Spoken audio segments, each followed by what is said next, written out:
The rifle slipped from Matthew Garrison's trembling hands as the blood of his brother, Joseph, seeped into the dusty ground beneath the South Dakota sky.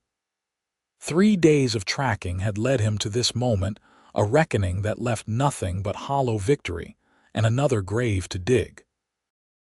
The year was 1878, and the land around Lade was as unforgiving as the men who sought to tame it.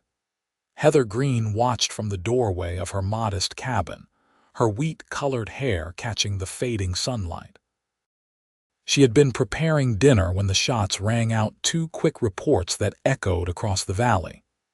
Now she stood witness to a stranger's grief, a man kneeling in the dirt outside her property, his shoulders heaving with silent sobs over the body of another. "You should come inside," she called, stepping cautiously toward him. "Night's falling fast and the coyotes will be out soon." Matthew didn't look up, his fingers still clutching the earth as if it might return what it had taken. "My brother," he managed to say, voice cracking like parched earth. "It was supposed to be me." Heather's eyes fell to the Winchester rifle lying forgotten beside him. The polished wood stock bore initials carved with care JG, and she knew without asking that it had belonged to the dead man. "Your brother wouldn't want you staying out here with him," she said softly. "Let me help you bring him in. We can see to him properly in the morning."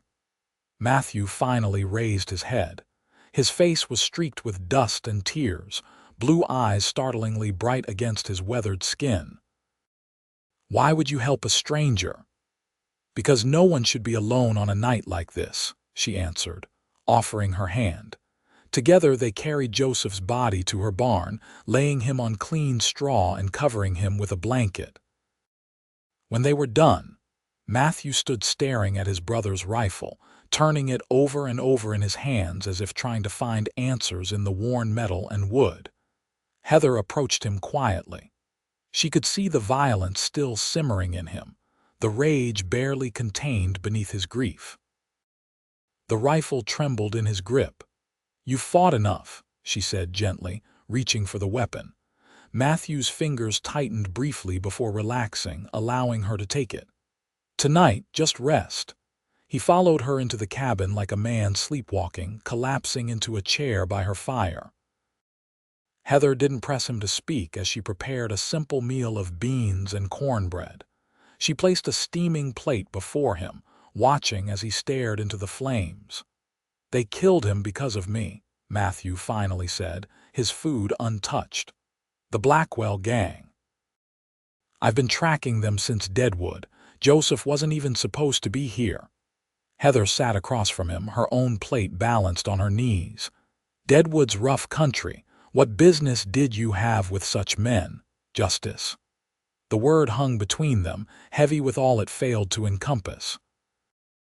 "I was a deputy marshal in Montana Territory. Joseph was a schoolteacher in Minnesota. He came looking for me when he heard I'd been wounded. And the Blackwells," Matthew's jaw clenched, "horse thieves and murderers. They killed a family outside of Billings' parents and a child.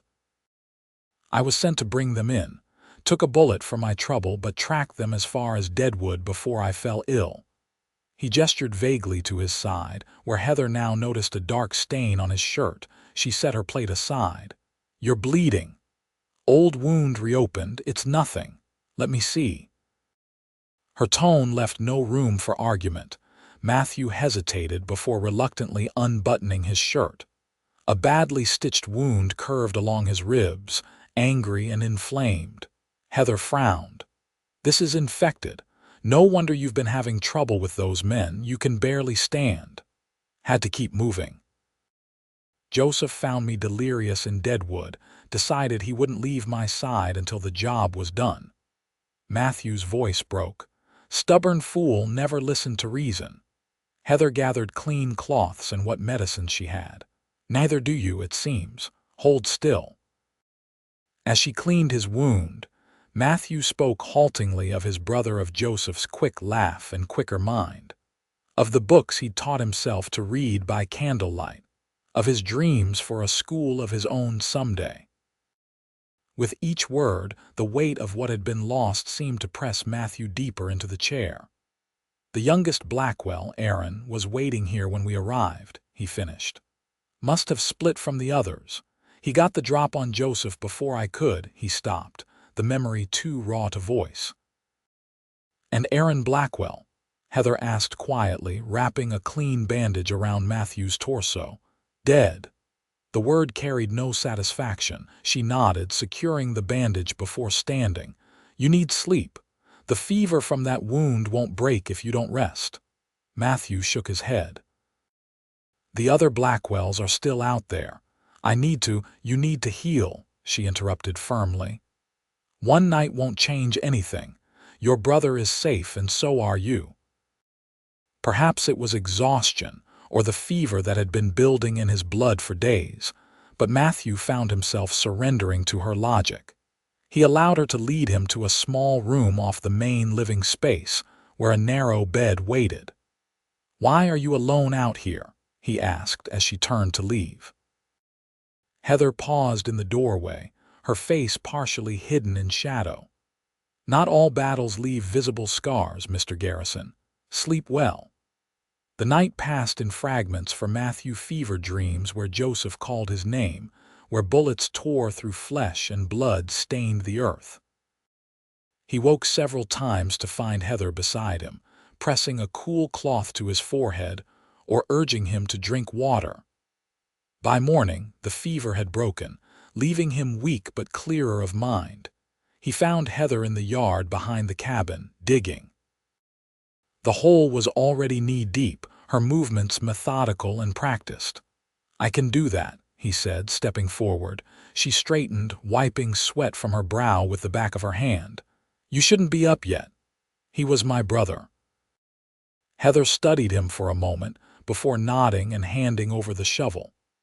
Matthew took it, ignoring the protest of his wounded side as he continued what she had begun. They buried Joseph as the sun climbed higher, wrapping him in a quilt Heather insisted on using despite Matthew's protests.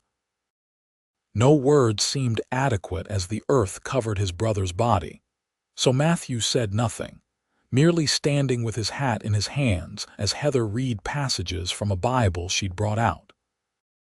"The Lord is my shepherd, I shall not want," she read, her voice steady against the wind that swept through the tall grass surrounding them. "He maketh me to lie down in green pastures, he leadeth me beside the still waters, he restoreth my soul." When she finished, she placed a small wooden cross at the head of the grave.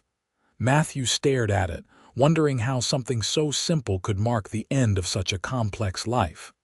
"Did you make this?" he asked, touching the cross. Heather nodded. "Last night while you slept. I hope you don't mind." "Thank you." The words felt insufficient. "I should move on. The rest of the Blackwells won't be far. In your condition, you'd be dead before sundown. I've managed worse. And look where it's got you."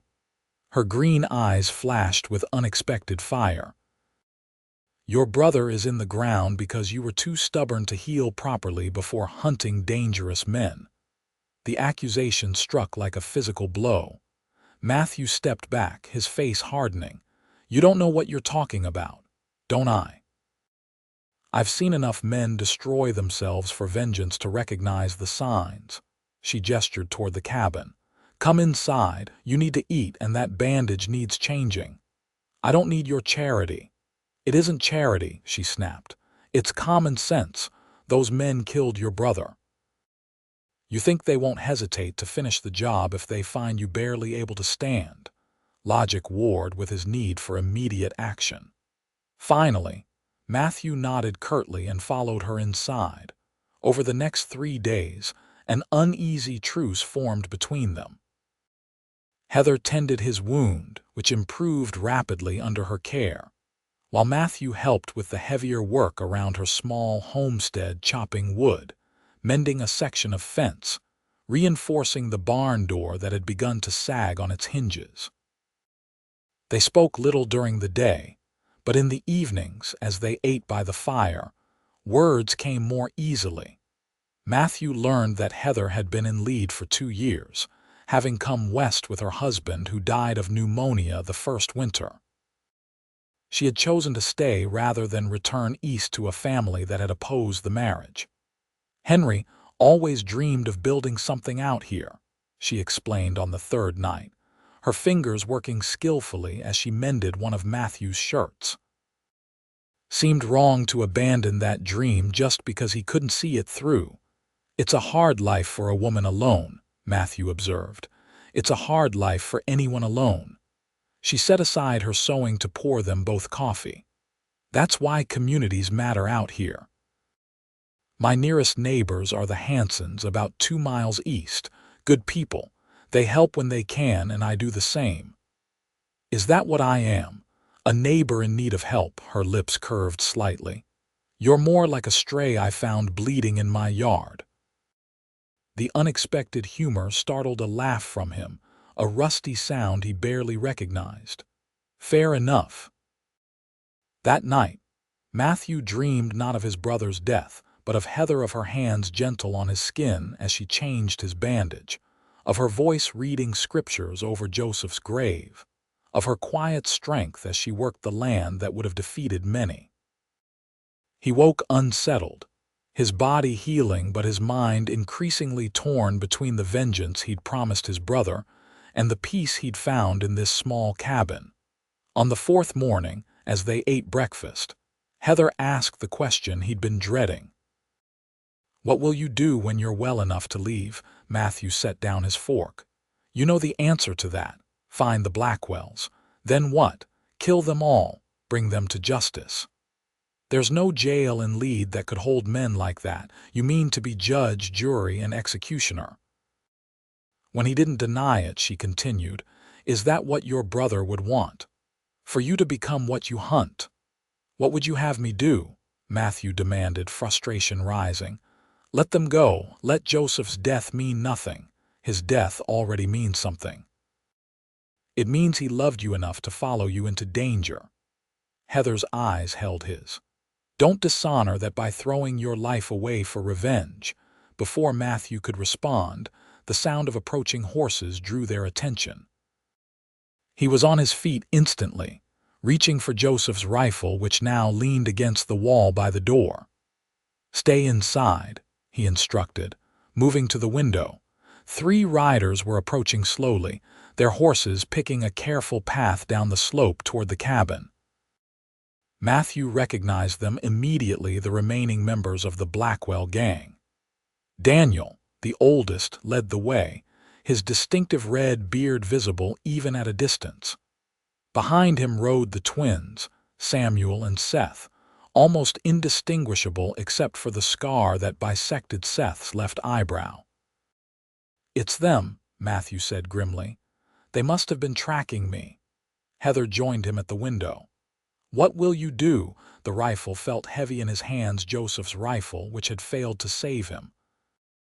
Matthew's finger curled around the trigger, the sights already finding Daniel Blackwell's chest.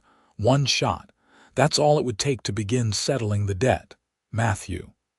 Heather's voice was steady. "There are 3 of them. Even if you hit Daniel, the twins will return fire. This cabin won't stop bullets. Get to the root cellar. There's an entrance from the pantry, and leave you to die." She shook her head. "There's another way." The riders were closer now, maybe 100 yards out. Matthew could see Daniel scanning the property, his hand resting on the revolver at his hip. "What other way?" Matthew asked, not taking his eyes from the approaching threat.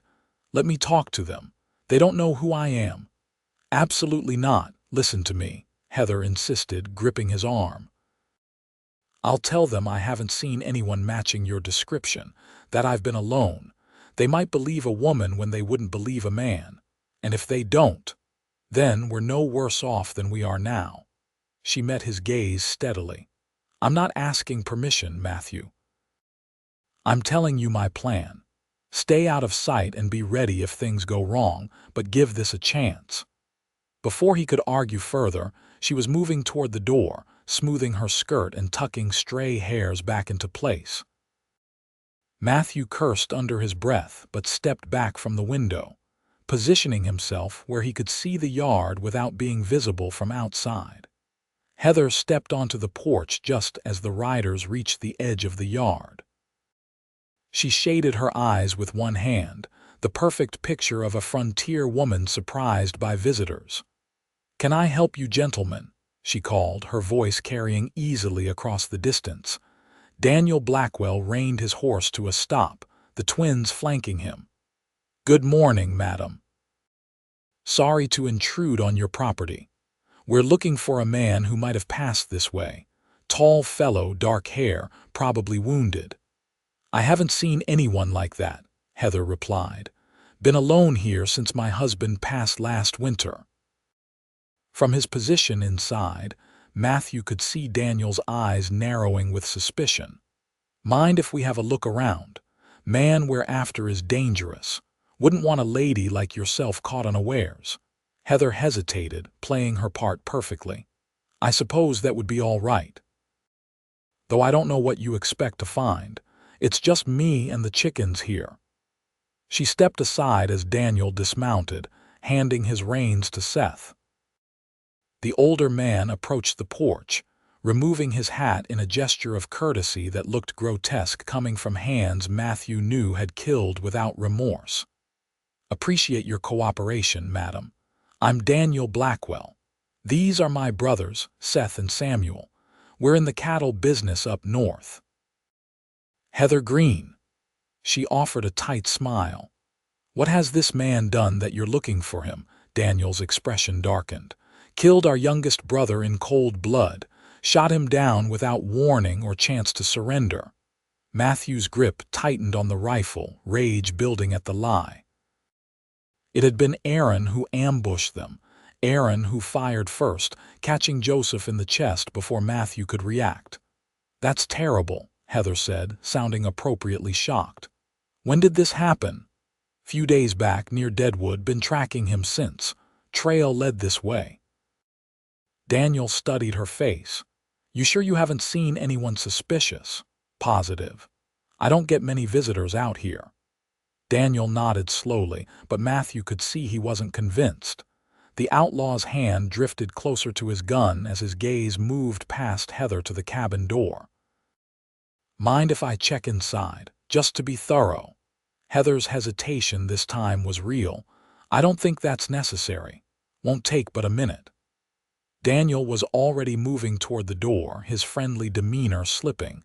Matthew retreated to the bedroom, rifle ready. He heard Heather's reluctant agreement, followed by heavy footsteps entering the cabin.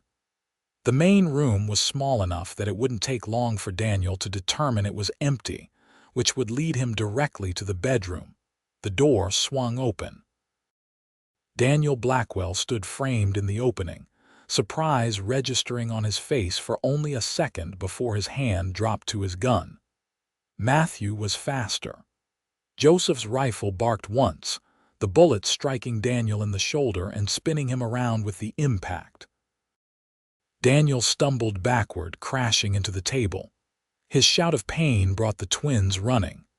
Matthew heard Heather cry out, then the thunder of boots on the porch. He moved to the doorway, rifle raised. Seth Blackwell was already inside, revolver drawn. The outlaw fired wildly, splintering the wood frame inches from Matthew's head. Matthew returned fire, his shot more measured. Seth went down, clutching his leg and cursing. Samuel appeared in the doorway, using Heather as a shield, his arm around her throat and gun pressed to her temple. Daniel had regained his feet, blood soaking his shirt, but his own weapon now aimed squarely at Matthew. "Drop the rifle or she dies," Samuel ordered, his voice tight with rage. Matthew hesitated, calculating odds that grew worse by the second. Daniel's wound wouldn't slow him much, and Seth, while down, still had his gun. 3 against 1 with Heather caught in the middle. "Don't do it," Heather said, her eyes meeting Matthew's. "They'll kill us both anyway." Samuel tightened his grip, making her wince. "Shut up. Last chance, lawman." "Drop the gun." I'm not a lawman anymore, Matthew replied evenly, lowering Joseph's rifle to the floor. Just a man settling a debt. Daniel laughed, the sound ugly with pain. Debt's about to be paid in full. He gestured with his gun. Get out here where I can see you proper. Want you to know exactly who's sending you to hell. Matthew stepped forward, hands raised. His mind raced, searching for any advantage. The odds were impossible, but he'd be damned if he'd die without taking at least Daniel with him. Your brother shot first, he said, moving slowly into the main room. Killed my brother before either of us knew what was happening. Aaron wouldn't do that, Daniel snarled. He was a good kid. You murdered him. Like you murdered that family in Billings, the Coopers. Mother, father, little girl. Matthew saw the flicker of recognition in Daniel's eyes. That's right. I know what you've done, been tracking you since Montana. Daniel's expression hardened. Doesn't matter now, you'll be dead soon enough. He raised his gun, aiming for Matthew's heart. In that moment, several things happened at once. Heather drove her elbow hard into Samuel's ribs, causing him to loosen his grip in surprise. Matthew dropped to one knee, reaching for the knife in his boot, and through the open door came the distinctive click of a shotgun being cocked. Drop your weapons, a new voice commanded. Law's here. All eyes turned to the doorway, where Sheriff William Hayes of Leeds stood with his deputy, both armed with shotguns leveled at the room. The moment of confusion was all Matthew needed. He lunged forward, tackling Daniel to the ground. The outlaw's gun discharged, the bullet burying itself harmlessly in the ceiling. Matthew drove his fist into Daniel's wounded shoulder, causing him to howl in pain and drop the weapon. Samuel shoved Heather aside and attempted to bring his gun to bear on the sheriff, but Hayes was faster. The shotgun roared and Samuel was thrown backward by the blast, his chest a ruin of blood and torn fabric.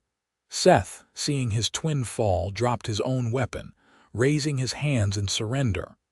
Don't shoot, I give up. The deputy moved swiftly to secure him, while Hayes kept his shotgun trained on Matthew and Daniel, who were still grappling on the floor. Enough, Hayes barked. Both of you, hands where I can see them. Matthew rolled off Daniel, who lay groaning, his shoulder bleeding freely. Sheriff, Matthew panted, these men are wanted for murder in Montana territory. Name's Blackwell. I was sent to bring them in. Hayes narrowed his eyes. And you are, Matthew Garrison. Was a deputy marshal out of Helena before this lot shot me. He slowly reached into his pocket and withdrew his badge, tarnished but still recognizable. The sheriff relaxed slightly but kept his shotgun ready. Mrs. Greene, you all right? Heather nodded, moving to Matthew's side. There was a bruise forming on her neck where Samuel had held her, but she seemed otherwise unharmed. I'm fine, Sheriff. Mr. Garrison is telling the truth. These men killed his brother and tried to kill us both. Hayes surveyed the scene, Samuel dead, Seth captured, and Daniel bleeding but conscious. Quite a mess you've brought to our quiet town, Marshal. Former Marshal, Matthew corrected. And I didn't bring it. It followed me. The next hours passed in a blur of statements and medical attention. The town doctor was summoned to tend to both Matthew and Daniel, though the latter was kept under guard at all times. Sheriff Hayes sent telegrams to Montana confirming Matthew's story and the Blackwells' wanted status. By nightfall, both living outlaws were secured in the Lead jail, awaiting transfer to Montana where they would stand trial for their crimes. Matthew sat on Heather's porch, watching as the last of the sunset painted the hills gold and crimson. His wound had been properly stitched, and the doctor had pronounced him on the mend, provided he actually rested this time. The door opened behind him, and Heather emerged with 2 cups of coffee. She handed him one before settling into the chair beside him. Sheriff Hayes says they'll hang, she said after a moment. Too much evidence against them, even without your testimony. Matthew nodded, the news bringing less satisfaction than he'd expected. Justice, I suppose, cold comfort for Joseph. And for you. He considered the question, staring into his coffee as if it might hold answers. I thought I wanted vengeance. Spent weeks tracking them with nothing but that driving me. Now that it's done, I just feel empty. Because vengeance doesn't bring anyone back. Heather's voice was soft in the gathering dusk. It just adds more graves. Wise words for someone so young, she smiled faintly. I was married to a philosopher. Henry had opinions on everything from religion to politics to the proper way to plant potatoes. You miss him. Every day. But grief changes with time, becomes something you can carry without being crushed by it. She reached over and touched his hand lightly. You'll find that too with Joseph. Matthew turned his palm up, catching her fingers in his. Thank you for everything. I'd have died out here without your help, or become something your brother wouldn't recognize. She squeezed his hand before releasing it. What will you do now? It was the second time she'd asked that question, but this time the answer was less clear. The path of vengeance that had driven him for so long had ended, leaving him at a crossroads he hadn't expected to face. I don't know, he admitted. Can't go back to being a marshal, don't have the heart for it anymore. You could stay, Heather suggested, her eyes on the darkening horizon. Lead's growing. They'll need skilled men to help build it. Might be nice, he said slowly, to build something instead of hunting men down. They sat in companionable silence as night settled fully around them, stars appearing one by one in the vast Dakota sky. For the first time since Joseph's death, Matthew felt something like peace stealing over him, fragile and new, but real nonetheless. The next morning, he rode with Sheriff Hayes to the telegraph office in town. A response had come from Montana confirming the transfer arrangements for the Blackwells. As they were discussing the details, Matthew noticed a flyer on the office wall. The town of Lead was seeking someone to establish a proper school. Been needing a teacher for months, Hayes explained, following his gaze. Town council's about ready to give up and send east for one. Matthew thought of Joseph, of his brother's dreams of a school of his own someday. My brother was a teacher, he said quietly, best I ever knew. Hayes studied him thoughtfully. Takes a special kind of person to teach out here, patience, determination, belief in something better. Yes, Matthew agreed. It does. When he returned to Heather's cabin that afternoon, he found her in the garden harvesting late summer vegetables. She straightened as he approached, brushing dirt from her hands. How did it go in town? The Blackwells will be transported next week. Montana wants them for trial. He hesitated, then added, I saw something interesting at the telegraph office. Lead is looking for a school teacher. Heather's eyebrows rose. And that interests you because Joseph would have been perfect for it. And because maybe honoring his memory means more than just avenging his death. Matthew took a deep breath. I'm not my brother, never had his way with books or children, but I know what he believed in: education, opportunity, the future. Maybe I can help make that happen here. As a teacher. She sounded skeptical. As someone who can build a proper schoolhouse. I worked construction before becoming a lawman, know my way around timber and tools. Understanding dawned in her eyes. And once it's built, then we find a real teacher, someone who can do what Joseph would have done. He met her gaze steadily.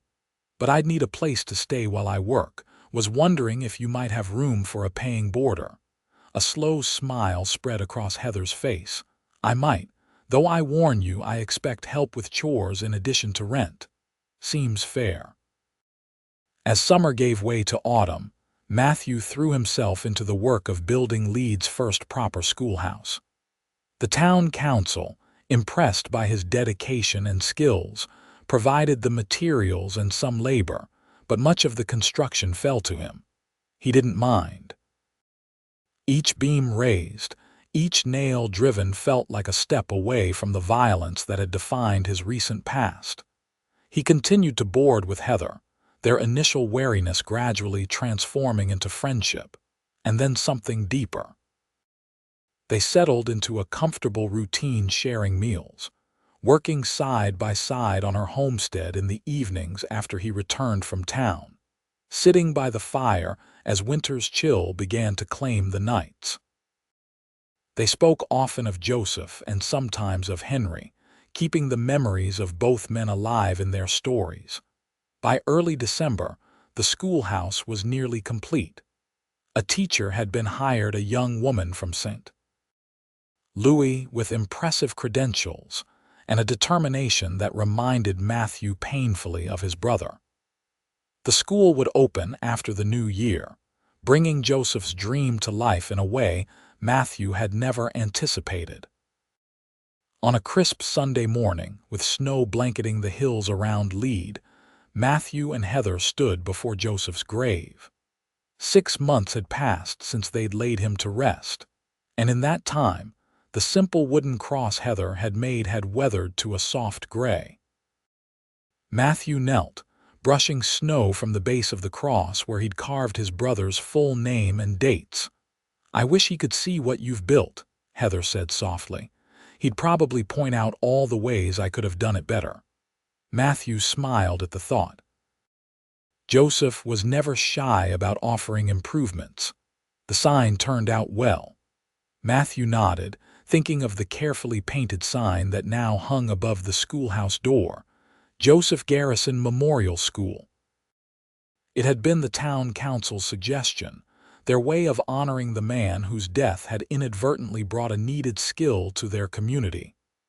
"I've been thinking," Matthew said as they walked back toward the cabin, their boots crunching in the fresh snow, "about what comes next." Heather glanced at him. "The school is almost finished. Will you go back to Montana?" "No," he stopped, turning to face her. "There's nothing for me there anymore, but here." He gestured to the landscape around them, beautiful in its winter dress. "Here I've found something I thought was lost forever." "And what's that?" she asked, her breath clouding in the cold air. "Purpose. Peace." He took her gloved hands in his. "Hope." The months of shared work and quiet evenings had forged a connection between them neither had expected. Matthew had seen the way Heather looked at him when she thought he wasn't watching with warmth that mirrored his own growing feelings. "Lead needs more than just a school," he continued. "It needs homes for the families coming to work the mines, businesses, a future. I could help build those things." "You'd stay." Her voice was carefully neutral, but her eyes betrayed her hope. "If I had a reason to." He squeezed her hands gently. "Heather, I know it hasn't been that long since we met, and the circumstances were hardly ideal, but these months with you have shown me there can be life after loss. I'd like to explore that with you." A smile bloomed on her face as bright as the sun on snow. "I'd like that too." Their first kiss was tentative, a promise of possibilities rather than passion. When they parted, Heather laughed softly, her cheeks flushed with more than just the cold. "What?" Matthew asked, smiling at the sound. "I was just thinking about the day we met. You, holding Joseph's rifle, looking half dead and completely dangerous." She shook her head. "If anyone had told me then that I'd be kissing you before winter, I'd have thought they were mad." "Life has a way of surprising us," he agreed, tucking her hand into the crook of his arm as they resumed walking. "Joseph would approve, I think. He always said I needed someone sensible to balance my recklessness. And Henry would say I needed someone strong enough to help carry the load." She leaned into him slightly. "They'd probably have gotten along well, our brothers. Two thoughtful men surrounded by books and ideas. They'd have been unstoppable." As they approached the cabin, smoke curling invitingly from the chimney, Matthew felt a sense of rightness settle over him. The path that had led him here had been marked by tragedy and blood, but where it had brought him was unexpected grace. The school opened on January 7, 1879, with 12 students ranging from 6 to 16 years old. Matthew stood at the back of the room during the dedication ceremony, watching as Miss Caroline Wilson welcomed each child by name. She had Joseph's way with young people, firm but kind, expecting excellence while providing the support to achieve it. Heather stood beside him, her hand tucked into his. "You've done a fine thing here," she whispered as the children took their seats at the desks Matthew had crafted himself. "We've done a fine thing," he corrected. "I couldn't have managed without you." Later that evening, as they sat before the fire in what had become their shared home, Matthew retrieved Joseph's rifle from the rack he'd built for it. The weapon was clean and oiled, but it had not been fired since the day the Blackwells came. He ran his fingers over the initials carved into the stock, remembering his brother's pride when their father had presented it to him on his 18th birthday. "I've been meaning to ask," Heather said, watching him. "Why do you keep it if you don't use it?" Matthew considered the question. "Because it was his, and because it reminds me of what almost happened, how close I came to becoming just another killer." She moved to sit beside him on the small sofa. "You were never just another killer. Even at your worst, you were seeking justice." Justice and vengeance can look awfully similar from certain angles. He set the rifle aside. "But that's the past now. I'm more interested in the future." "Oh," Heather raised an eyebrow. "And what does this future hold, Mr. Garrison?" In answer, he reached into his pocket and withdrew a small wooden box. Inside was a ring, simple but elegant, a gold band set with a single pearl. It had taken 3 months of careful saving from his work on the schoolhouse and subsequent building projects in town. "It holds whatever we want it to," he said, opening the box. "Together." Tears welled in Heather's eyes as she looked from the ring to his face. "Matthew, I love you, Heather Greene. You saved my life in more ways than one. Would you do me the honor of becoming my wife?" Her answer came not in words, but in the way she took his face between her hands and kissed him, deeply and thoroughly, until they were both breathless. When she finally pulled back, her smile was radiant. "Yes," she said simply. "Yes." They were married in April, as the first wildflowers began to appear on the hills around Lead. The ceremony was small but joyful, held in the schoolhouse Matthew had built. Miss Wilson's students decorated the room with paper flowers and ribbons, transforming the practical space into something festive and bright. Sheriff Hayes stood as Matthew's best man, while the Hansons, Heather's neighbors who had become dear friends to them both, gave their blessing. The whole town seemed to turn out for the celebration afterward, grateful to the couple who had brought education to their children and hope to their community. As they danced under the stars that night, Heather in a new blue dress and Matthew in a suit borrowed from Hayes, he marveled at the journey that had brought them to this moment. "What are you thinking?" Heather asked, noticing his thoughtful expression. "That Joseph would hardly recognize me now." "Married, settled, building houses instead of hunting men, he'd be proud of you."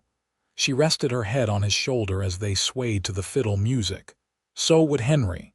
"I hope so." Matthew pulled her closer. "I hope they can see that their deaths didn't end everything. That life goes on and sometimes even finds new joy. I believe they can." Heather lifted her face to his. "And I believe they guided us to each other in their own way."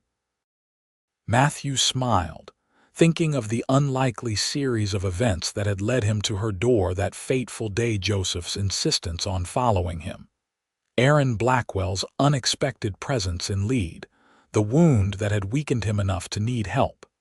Perhaps there was something to her theory after all. "Then I owe them both a debt I can never repay," he said, bending to kiss his bride beneath the Dakota sky. Years passed, seasons turning one into another with the steady rhythm of frontier life. Lead grew from a mining camp into a proper town, with Matthew's handiwork visible in many of its buildings. The school flourished under Miss Wilson's guidance until she left to marry a miner from Deadwood, at which point the town hired a young man from Chicago, whose idealism reminded everyone of the school's namesake. Heather and Matthew welcomed their first child in 1880, a son they named Joseph Henry Garrison, who inherited his father's steady hands and his mother's quiet strength. 2 years later came Margaret, with her father's blue eyes and her mother's wheat-colored hair. The family grew and thrived on the land Heather had once tended alone, expanding the cabin into a proper house as their needs increased. Joseph's rifle remained mounted above the fireplace, a reminder not of violence but of sacrifice and redemption. Sometimes, on quiet evenings when the children were asleep, Matthew would tell Heather stories of his brother, of their childhood adventures in Minnesota, of Joseph's patience teaching the neighbor children their letters, of his unwavering belief that education could change lives. He would have loved them, Matthew said one such evening, watching the firelight play across his wife's face. Their children were 7 and 5 now, both already showing Joseph's love of books. "He does love them," Heather corrected gently. "Through you. Through the stories you tell and the school that bears his name. Through little Joseph, who has his curiosity." Matthew nodded, understanding what she meant. His brother lived on in the values he had passed to Matthew, which Matthew now shared with his children. Just as Henry lived on in Heather's determination and grace. "You ever regret it?" he asked suddenly. "Taking in a half-dead stranger who brought nothing but trouble to your door?" Heather laughed, the sound as warm and welcome as it had been the first time he heard it. "Best decision I ever made."